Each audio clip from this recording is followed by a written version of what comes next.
Hey, what's up, my little TisaTells? How y'all doing today? And welcome to the Kardashian Season 3, Episode 8 recap. Baby, let's get into it, and we're going to make this detailed. If you guys don't know, the Screen Actors Guild and the Writers Guild has gone on strike. Netflix, Hulu, all of them treating them like trash, trying to bust the union. Die, comrade, I got you. Baby, we're going to have one recap for many. This is going to be extremely detailed and also extremely funny. Let's get into this. Okay, it opens up. If you guys didn't see if you guys didn't listen to last week's recap, y'all, let me just catch y'all up really quick. Kim did Kourtney dirty, but ended up making herself look stupid. Because let me tell y'all something. If anybody is sitting there talking about your family, they feel the same way about you. And baby, Kourtney's not the one with the tape. Remember when Disick said the Kardashians were the cheapest people ever? They basically low-key proved it by showing that Kim and Kris will do something strange for some change any single time. Kim is not strayed from her video roots at all, baby. Get famous, get that money by any means, I guess. Like Kourtney says, baby, I guess, but I'm bowing out. They did her dirty. Kim tried to gaslight Kourtney, showed that she is never going to be a good lawyer on the cross-examine because Kourtney ran circles around her, made her look stupid. And even Kim tried to be like, it was a sponsored wedding. And Kourtney was like, nothing in that wedding was sponsored. Baby, don't you know Travis got money? Yeah, I don't need freebies, Kim. That's you and Chris's boat. Anyway, that's where it left off, okay? Now we get into Scott's coming over to see Kris. Scott, he is a mess. I don't understand why he won't accept that Kourtney actually moved on. But later in this episode, he really disappoints when he talks to Khloe. At first, they were bringing Scott in. It's like, oh my God, you're a breath of fresh air. Scott is reading lines. That's why everything seems so forced. And the only reason Scott came on here, the streets are saying, is because he wanted to have an image rehab where it showed him being a successful real estate tycoon, which he owns a lot of real estate in Calabasas and in LA. He actually does have money, He also is the true wedding maker because everyone that dates Scott gets married to the love of their life less than 2 years later. Let's look at Kourtney, Travis, Sophia, that guy, Eli, or whatever his name is. Thank you, Scott. Everybody, I'm waiting for Amelia Grace and Khloe to get married. Anyway, he's talking about they're having a dumb scene where Kris is saying that the most important part of her life was when Mason got born on camera. I remember that because Mason came out and Kris tried to grab him. And Kourtney grabbed her baby and said, give him here, and wouldn't let her mom touch him. Anyway, it's just a dumb filler scene. Kris is like, I look 40. And Scott's like, 40? Be real. I mean, if you said 50, I believe it. But 40? Nobody cares on these little chit chats. It's giving force. It's giving dry. Let's move on. Then we move on to Coco the Clown. And baby, Khloe really tried it. If you guys haven't known, Khloe's been trying to backtrack for everything she said about Blac Chyna on this episode. So it opens up with her sitting there and Khloe acting like, yeah, so what is it? Because Khloe got to be a martyr, right? And again, I'll say it once, I'll say it again. She'll sacrifice anybody but Tristan, okay? And they said, she said she's talking to Rob and she's like, Rob's my brother. I guess this is how Rob's getting paid, by making phone appearances. And she's like, yeah, so what did Dream say she wanted? And he's like, she wants this, she wants a butcher, little kids, I want slimes, I want butterflies, I want unicorns. Dream is like whatever. And Khloe's like, Dream's my brother's daughter, and she's cute as a button. So Khloe's acting like she is just so beleaguered to take this. First of all, Khloe, you volunteered to help your brother with your niece's party. If you didn't want to help, why are you acting like this wouldn't have been done? Second of all, you can't ask Blac Chyna to help you with this, and I'm sure Chyna be happy to, because you said yourself you don't have a relationship with your brother, with Chyna. Because it's kind of hard to have a relationship with someone when they're suing you for like $1 bajillion. Well, why don't you just pretend like she had a side baby on you? Then y'all can be best of friends. Chyna can even move in and go on vacation with you all the time. So let me get this straight. You're stepping in to help Rob plan his daughter's birthday party because Chyna is not invited to any of Dream's events with the Kardashians. Even at Dream's graduation, none of the Kardashians would talk to China, and all the kids graduated from the same school. Stormy did, True did. It was actually pretty sick when you think about it, because I know what they're saying about, oh, we accept Dream, but Dream's going to grow up seeing her mom ostracized. It messes with the head. And please don't let her talk like her mom or have her mom's mannerisms, because that anger that you feel will be transferred. I'm sure of it. Most people wouldn't, most normal people, but Khloe's not normal. Anyway, your brother, you told your brother, I'll help you plan your little girl's party, right? She is now acting like she is Jesus climbing on the cross for the cameras, the same way she threw Tatum under the cameras. Baby, they ain't nothing Khloe won't do for a storyline except throw Tristan under the bus, but it's not over. Really quick, then they asked, do you think that, like, Rob's coming back to the show? And she's like, yeah, like, I really do. I think he's, like, the best dad in the world. And I have faith in him. So I think, and that's when I said, okay. So when Khloe calls Tristan and Rob the best dad in the world, they're trying to speak life into him. But then again, we never see Rob. So maybe he is the best dad in the world. But doubtful, because how is it? Because Khloe's saying she's like she's a third parent. Again, this type of mess annoys me.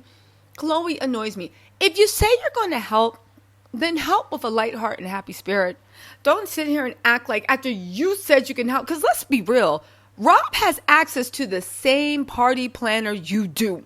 Let's be real. So Khloe, please stop acting like you are doing this from scratch. You're just taking these suggestions and passing it on. And Rob doesn't sound like he needs your help. But you know Khloe always got to be somebody's savior, mama, baby, whatever. Then Rob is like, anyway, I got to go. And she's like, okay. And he was like, I love you so much. And at first I thought, oh, that's sweet. That's just a brother telling his sister he really appreciates her. Then I remember that Khloe's dummy gene is activated whenever anybody says they love her, they appreciate her, or call her beautiful. So then I'm like, wait, maybe Rob is running game and tricking Khloe into raising his daughter. But let's continue, shall we? Okay, so then the next scene is Kourtney showed how she filmed a Christmas song for Chris with Travis. It was like a cute little Christmas set, like Jingle Bells or whatever, with Kris Jenner, and they loved it. So Kourtney's like, listen, I thought it'd be fun if we all like made an album. We've been talking about this forever. Which I will say one thing, Kourtney basically moves this show along. It is a cute idea. Already, Kourtney actually can, like, she's not tone deaf. She can actually sing on tone. She's like, ma, ma, ma, ma, ma, ma, ma, right? And instantly, Khloe then morphs into Kourtney in her green screen, talking about, you know, we can talk trash about each other 1 second. And then the next minute, be there to support each other. You know, that's our family's love language. I guess we just sweep things underneath the rug. And I said, well, isn't that interesting? Because when Kourtney says that we have an easy time showing up for each other in happy times, but in sad times we abandon each other, y'all all attacked her. You were the main one dragging her. Now you're co-opting her language? Girl, I guess. Anyway, so then it's Kourtney, Khloe, Kris, and Kim. You know Kim's competitive self. First of all, she won't do anything to make herself look stupid. The lady's like, come on, say ba, ba, ba, ba, ba, ba, ba. Kim's like, no. Then she's like, okay, blow through a straw. That'll make you feel less self-conscious. Kim starts going through a straw, but she's not making any noise. Then the girl saying, say no, no, no, no, no. Kim won't do that either. Then Kim's like, I'm sorry, I can't sing because I'm not going to do this because the chances of me singing and being like me, me, me, me, me, that's just not going to happen. But you see, at the end of the day, Kim is just low-key hating because Kourtney is the best at this. Khloe is giving her a side-eye I actually am curious to know, what is Khloe's problem with Kourtney? She is giving her a side-eye the whole time. The whole time, just giving her a side eye. Girl, what is your problem? Let it go. And you know Kris. Kris is just like competing because she's trying to be the best singer too. I will say one thing. Kourtney and Kris are a lot alike. I think it's because Kourtney is the oldest. And she spent more time with her mom than anyone. And I think she actually knows her mom better than everyone. And that annoys her. You know what I'm saying? Anyway, y'all, let's continue. So then Khloe has to turn a well-meaning scene into life or death. She then just says, I feel like a complete idiot doing this. This is torture. Was sitting there talking about your son you don't feel bonded to, you tortured. And this is just not nice. Why am I here? Who am I? And the whole time looking at Kourtney. So now you're trying to say Kourtney tried to what? Humiliate you on purpose? Then Kim, because she can't out sing it. Oh, and then Khloe's like, none of us are actual singers, okay? None of us are ever going to be singers.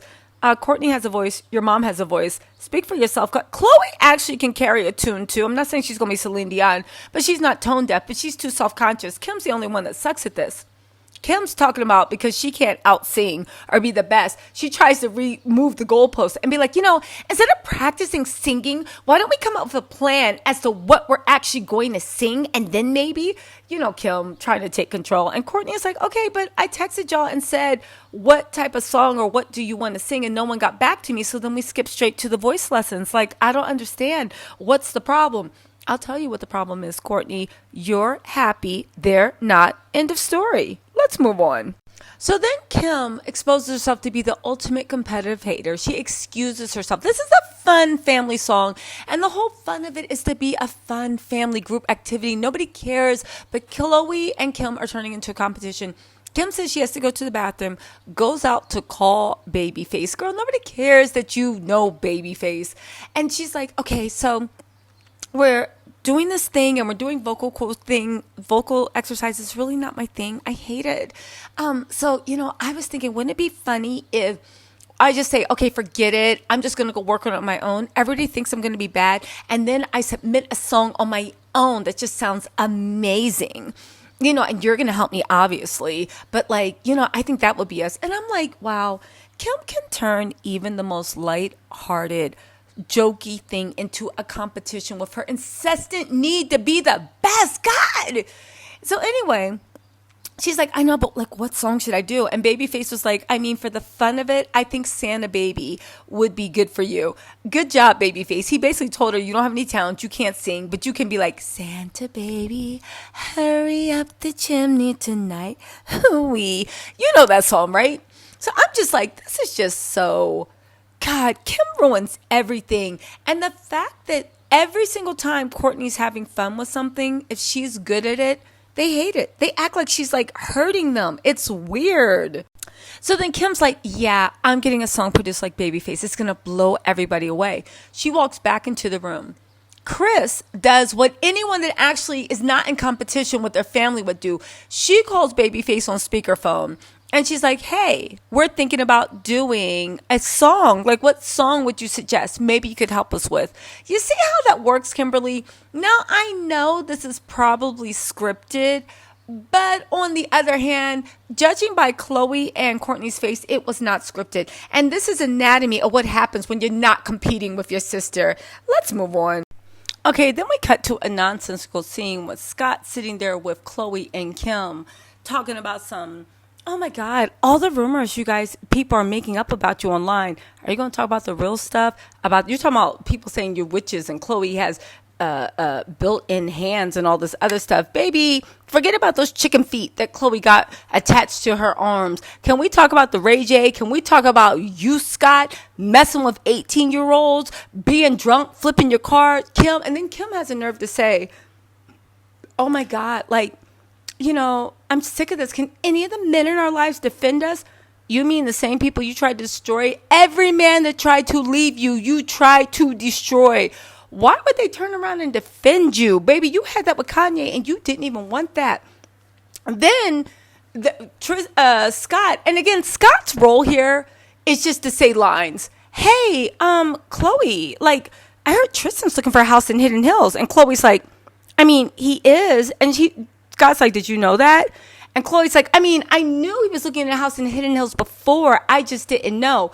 Kim's sitting there looking guilty. Khloe's just like, you don't know your lines. Girl, you didn't know he was looking for a house in Hidden Hills because he's living with you. He's been living with Khloe. There's proof his clothes are even in the closet. That house that Khloe's living in is the house that they always plan to build and be together. Yo, this is just getting pathetic. Also, let me just say this. Kim is literally sitting here it's like, oh my God, maybe I'll take 3 shots. Maybe I'll do this. Maybe I'll do that. She is now the shot master. Can I just say, just last season, Kim was saying, I don't drink, even though we know that when she made, Kim is just fake. Now she's this wild party girl. Kim, shut up. Before that, she was like the Virgin Mary, didn't drink, didn't take any illegal substances. Even though she said she got married while she was high, she made the tape while she was high. Girl, seems like all the pivotal moments of your life happened while you were high. But shout out to Kim. Shout out to Kimberly. Y'all, let's move on. Then Khloe goes back into her thing about, do you forgive Tristan? And Scott's like, I mean, if you did, I would 100% support it. Like, do you forgive him? And Khloe's like, I mean, I forgive him for myself so I can move forward. Girl, shut up. Like, you know what? I can't wait for Khloe to pop up engaged by Tristan and then see Tristan do what he do. Y'all, let's move on. Okay, so then we get back to the studio. Kim comes in. She's practiced her part forever just for her to be like, Santa baby. Hold on, y'all. Let me see if I can get the actual audio in there. Hold on. Okay, y'all, with no further ado, here's Kim's part, the audio. This is what Babyface in $1 billion buys you. Hold on. Wait. Have a number 1 song. Okay. I wasn't even. Wait, hold on. That's the wrong way. Hold on, guys. Okay, wait. Number 1 song. Okay, here we go. No laughing, guys. She can't hear us, Mom. I know, but she can see us. Santa baby, just slip a sable under the tree for me. Wow. Been an awful good girl, Santa baby. So hurry down the chimney tonight. Cool. We'll go from there. You better. Okay, so all right, so that was Kim's part, y'all. I just had to play it for you. This is what you practice for, but here's the thing. Kim's part, it was cute, but Kim turned it into this competition. And it also exposed this interesting dynamic where I realized Khloe seems to gravitate toward people that mistreat her. Hear me out on this, right? Khloe. So anyway, Kim did her part and she's like, yeah, I'm the best. And then Kendall's like, yeah, I would sing, but I don't want to embarrass anybody. Same with Kylie. Interesting enough, Kylie and Kendall are never required to show up for the show. I think they still look at them as like the little sisters. That's why they're always mad at each other, but never them for contributing. But at least Kylie and Kendall aren't like trying to like ride horses or drive cars where you can tell they might have love for each other because they're sisters, but they clearly don't talk to each other. Right? So then Kim does her thing and she's like, yep, okay, killed it, right? Again, it would have been cute if you hadn't turned it into a competition. Then Khloe goes into the booth. Khloe is like so self-conscious. She's like, I'm not going to sing. I don't want this heard. Are they going to auto-tune it? What? Like almost pathological. And I see that like Khloe, on 2 things it makes me feel sorry for her. Like on one hand, Khloe's so afraid to be judged that she won't even put herself out there because she's afraid to be judged. But on the other hand, it shows me that people like that are usually very, very, very judgmental themselves. They are so judgmental that they think everybody else is just as judgmental as them. Khloe won't sing. She wants an auto-tune. Khloe, is it that serious that people giggle that you can't sing? You never claimed to be a singer. Who cares if people drag you for not singing? Like, again, I don't know. Maybe I have thick skin. But here's the interesting dynamic. Kourtney gets into the booth with Khloe. Khloe, while Kim is singing, I have to let you guys know, is right up there like her biggest cheerleader. Yes, B, you better sing. You better do that. Oh, my God. And she looks at Kim as in awe, like, oh, my God, I wish I had Kim's confidence, right? It's Khloe's turn. She is melting down from insecurity. Kim leaves. She already got it. She doesn't care. Kourtney actually goes into the booth with her, warms her up. Close your eyes. Take this shot. She's laughing and joking with Kourtney because Kourtney is laughing and joking with Khloe because she wants her to feel comfortable. She wants her to have fun. And it's so funny the way she actually does get Khloe to loosen up, but Khloe's still so much. And after that's over, Khloe's like, yeah, I gotta go. Bye. And she scurries off to go to wherever Kim is. Kim had left her. The only person that's left is Kris Jenner, and they're like, okay, bye. And it's so weird that the fact that this is Kourtney's Love. Travis, by the way, is producing this, and Chris's song went right to #1. So it's something really cool and fun that Travis is doing. He's taking his time, his sound engineer. Kourtney's doing this for bonding, and everybody is just secretly hating on her. But if this was Kim and Kanye, oh my God, they would have been there. If this was Tristan wanting everybody to come out and support him with the Lakers, they would be front row. But because it's Kourtney and Travis, they are only doing this for a plot line. It's just interesting. I wish Khloe would learn to actually gravitate toward people that like love her and care for her the way she's supposed to be loved and cared for. But I don't know. I think she's in her, I don't know, the abusive era where I don't want to get demonetized, where she gravitates toward people that mistreat her. And anyone that does not need her to save them or to be their doormat, she looks at it as, oh, they don't really love me. And she goes toward people that want to be loved. But let's continue. Then we go over to Khloe's house, right? It's decorated for Dream's birthday. Not Rob's house, but Khloe's house. It's decorated, or maybe this is Rob's house, actually. I don't know. I'm going to have to double check that. Dream has everything she wants on her birthday. It's more like a regular, normal rich kid's birthday and not like what the Kardashians usually do for birthdays. But you know, Rob was the one paying, blah, blah, blah, blah. Probably Khloe, but you know, we'll just say Rob. And Dream's so happy. She's so cute. Her brother's not invited. Her mom's not invited. It's kind of like really sick that like, and I get it, why now the Kardashians desperately want all their kids to be by the same father, no matter if they're pieces of crap or not, because they do this whenever they have like split families. They separate. Oh, you're Rob's kid. But King, who Kylie raised as a stepson for how many years, they don't even want to see King around, right? And China's talking about she's born again, so she's turning the other cheek. But baby, these people are not Moses and the Pharaohs or whatever you want to say. I'm just saying. And then Khloe says the one thing that got the whole internet mad. She said, you know, I love Dream. And, you know, I'm just so happy I could bring this about. It's very important that Dream have a maternal influence, whether that's from me or her own mom, or wherever she gets it from. It's just really important that she has it.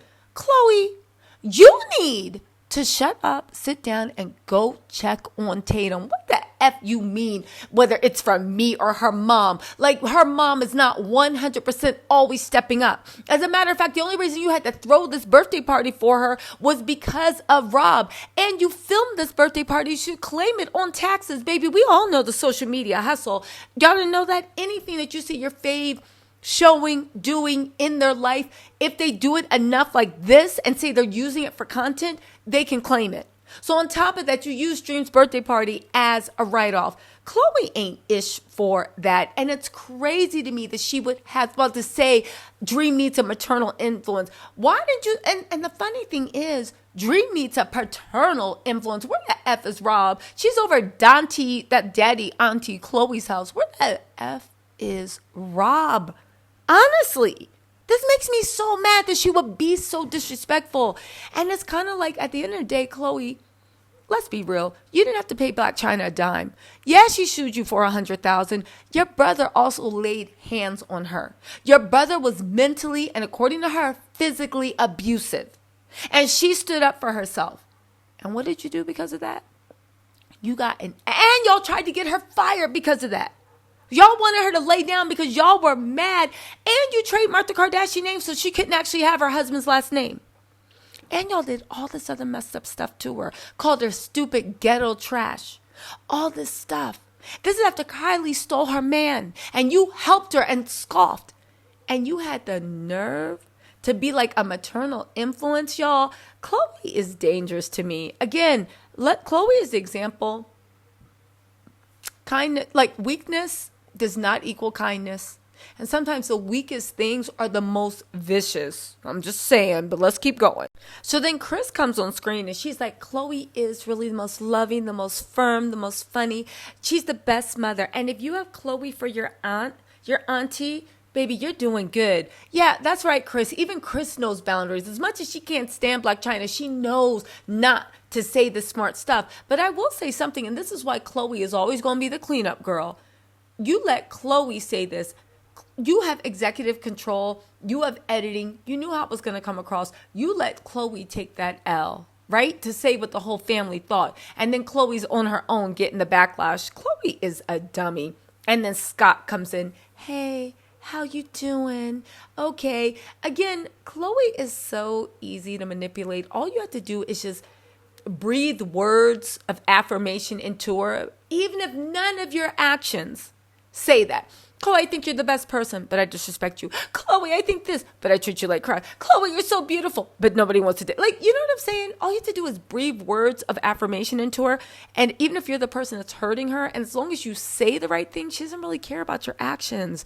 That's some unevolved Cancer mess. Cancer, don't come at me in the comments. I love y'all. But you know how your unevolved brethren be wear words of affirmation. So then Scott's like, yo, like, for you to be going through all this, you me being cheated, Tatum, all this, and not do this and that, you know what? Like, you're the best.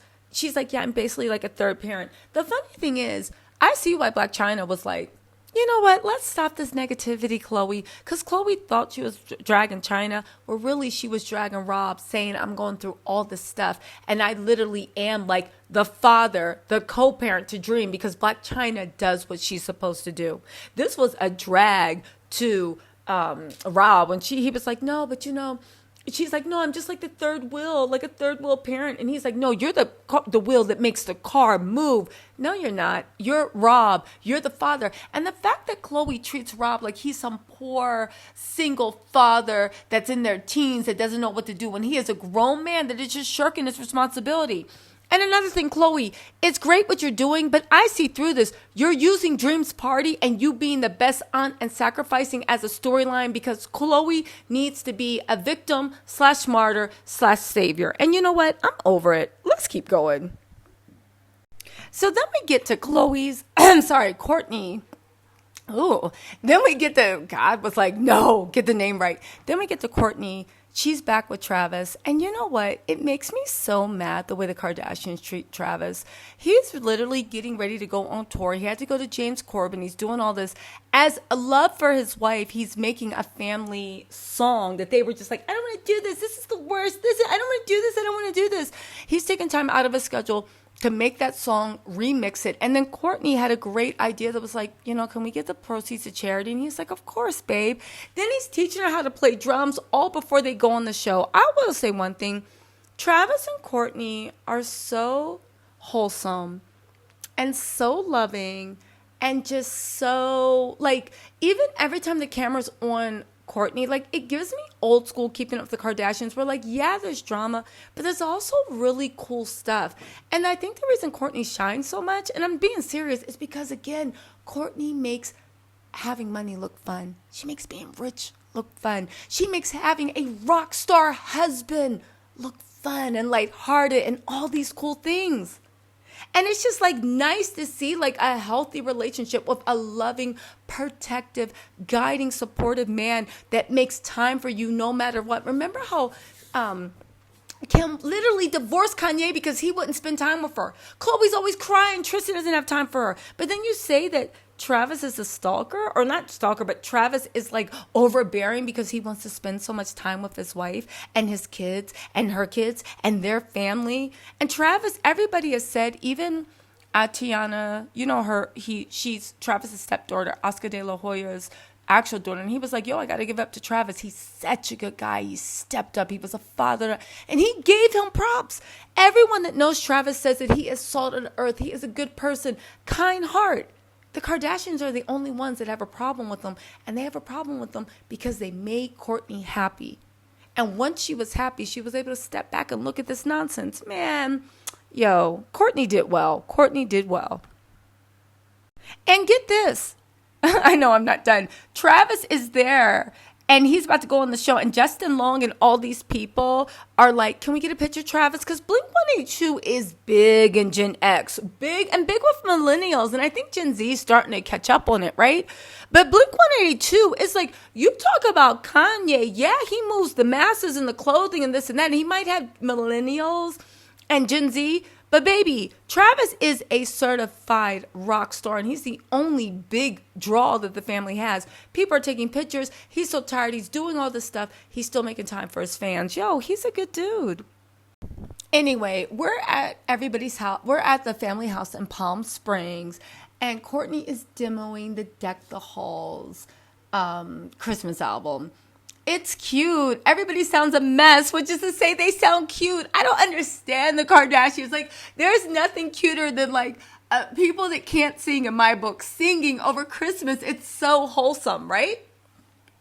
And then they demo Kim's Santa Baby. Again, it sounds cool, right? It's cool. It really does sound good. I'll give Kim that, right? Good job, Kim. Everybody else sounds like they're playing around, but Kim's part sounds really, really good. And then, actually, you know what? Should I play it for y'all? Hold on. All right. I can't find it. Probably it's going to be copyright too, but it's like Santa Baby. And it sounds cool, right? So then they're like, oh, I want to come in and redo my part. Everybody's complaining. Like, guys, this is for charity. And Kourtney was like, guys, Travis is like really busy. He needs to get his Blink-182 album in. And Kourtney is, and sticking up for her man. And then Kris immediately, because you know Kris, she is the hostess with the mostest. She's like, you know what? I understand you. So let me know what works for your schedule, because I want to make sure what you have to do is done. Good job, Kris. She knows how to read the room. That's why she's the illest and the realest to ever do this. So then he's like, well, sooner rather than later. And then Kim jumps up and is like, guys, I have an announcement to make. Like, Kim, anyway, she's like, okay, guys, this announcement, I'm going on The Bachelorette. And everyone's like, what? How's that possible, Kim? How's that possible? I'll tell you how it's possible. Like, Kim is single, lonely, and pushing herself on Tom Brady. But let's continue. Anyway, Kim's prank is, first she tries to say she's pregnant, but Khloe was like, oh, whatever. So Kim's prank is she gets the president of Disney on the phone. Remember Kanye said that Disney was trying to ruin his family? I mean, I'm just saying he was wired about something with Disney. Anyway, she's like, I'm going to be in The Bachelorette. The president of Disney gets on the phone and Kris goes into manager mode. Like, what can you afford, Kim? Like, what's the rate? And Kris is like, over my dead body, are you going on to get onto the confessional, going on The Bachelor? Like, that is not your brand. She's like, honey, do you know how long I tried to convince people that you weren't a Khloe, and now you're going to go and prove? No. We can't have Kim's real personality popping out for the whole world to see, right? So then Kim's like, I'm just joking. I'm not going. Ha, ha, ha, ha, ha. And they have a big laugh. Wow, you guys are the best prankers. Anyway, would anyone care? Well, honestly, I think I would watch Kim on The Bachelorette, because I would want to see her real personality and actually how she is. But you know what? It's not happening. Whatever. Oh, what else? Okay, so the next episode, we finally get Tristan. Tristan is talking about his mom's death on the storyline. This is going to be his rehab. I expect after this season, Khloe's going to come out with them. Oddly enough, Tatum looks just like Khloe did as a baby. Just like that. The face Khloe was running from, Tatum hasn't. Yeah, I wonder if that's why she's having trouble bonding with the baby, because Khloe doesn't like the way she looks in real life. But most likely, actually, that's not true, because Khloe also looked like Rob when she was a kid, and Rob's cute. You know what I'm saying? I think it's probably the fact that Tristan tortured her, and now he's coming on scene playing Mr. Mom. Girl, you can keep that. You can keep that. You can keep that. Y'all, listen, if Khloe really wanted to be a fan favorite, that's what she would be singing. Anyway, y'all, let me know what you think in the comments. I'll talk to y'all later. Bye.